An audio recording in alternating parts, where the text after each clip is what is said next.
everyone, I'm Dr. Carolyn Willekes, and welcome to The Tale Behind. This time I am joined by a very special guest, Reynard the Fox, here at the Cochrane Ecological Institute in beautiful Alberta, Canada. And if you haven't guessed, today's episode is indeed all about the fox. So the fox is kind of acknowledged universally as a bit of a trickster figure and a troublemaker. Now, as always, is Flora here really a thieving, wicked trickster? No, she's just a fox trying to survive in the world and coexist with humans.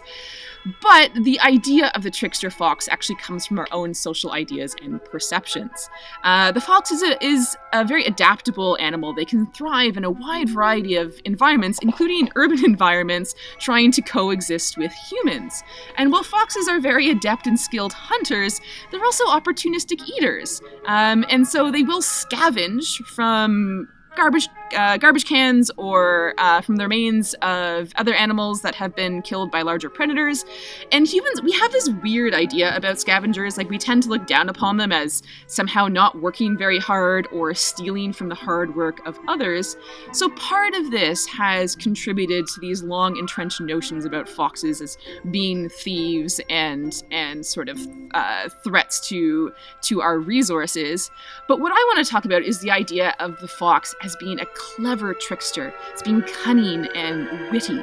Because when we look at stories of the clever fox, they actually almost become heroes. They're heroized to a degree.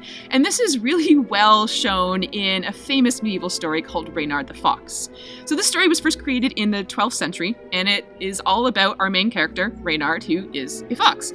And he lives in a kingdom with a wide variety of other animals, right? And they all fit its established stereotypes. You have your lion king, you have your wicked wolf, you have your selfish cat, who, by the way, was apparently the inspiration for Tybalt in Shakespeare's Romeo and Juliet, and your slightly dim-witted big brute of a bear.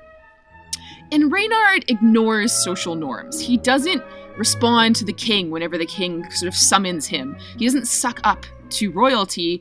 He lives by his own laws. He lives by his own code of conduct. He is a family man. He's a devoted husband and father, and he refuses to bow down to the requirements of society. So this makes Reynard a target, and time again, he just barely escapes execution at the hands of these other animals. But Reynard always comes out on top. And how does he do this? He does this by playing on the flaws that the other animals have. They think they're perfect and loyal and wonderful and upstanding members of society, but they all have their own weaknesses, be it greed or ego or gluttony or lust. And Reynard sees this, and he highlights these issues in these different animals, and in doing so, he himself manages to survive. So if you haven't read the story, right, this idea of a fox figure causing harm and chaos in a kingdom, it's like, oh, well, he must be a wicked villain. But he's not. He's this hero because he stands up for what he believes in.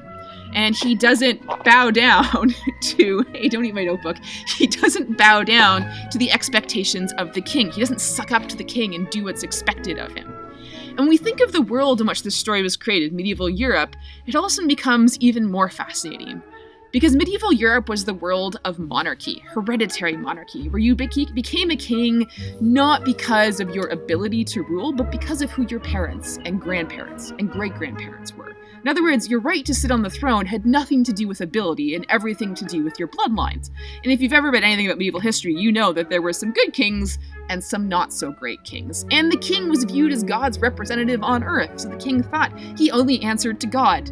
So he didn't really relate so much with the common person.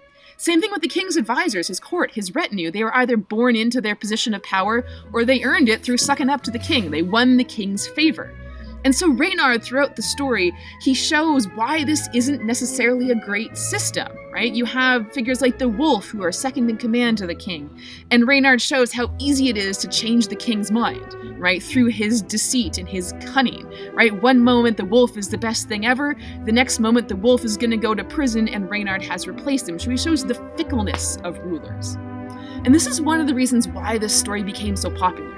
Right? We sort of, I think, take free speech for granted, right? We have the ability to speak our minds. theoretically.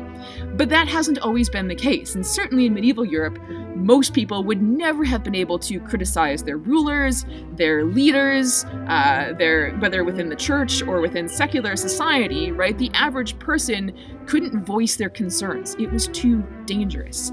So Reynard becomes their voice. Reynard shows that through this sort of satirical fashion that society isn't perfect, that their kings aren't perfect, that their leaders aren't perfect. And he kind of gives hope to the regular person that, maybe they can have a representative. Maybe they can have a bit of a voice, even if it is through this sort of fictional fox. And I think that's one of the reasons why this story has remained so popular, because it inspired tons of other plays and poems and works of fiction throughout history. And I think even in the 21st century, we can still relate to Reynard. I think we've all been in a spot where we feel like we have no voice, or that we're powerless to change anything, or to be heard, whether by our politicians or leaders or bosses or anyone who is sort of higher up than us in the social hierarchy. And yet Reynard shows that you can find a way to make your voice heard. I'm not saying go and be like Reynard, but he gives hope. Right? So although he is, on the surface, and to the aristocrats, a wicked trickster, to the rest of us, he's a hero, and he is a lone voice in the wilderness. Thanks for checking in, and I'll see you all next time.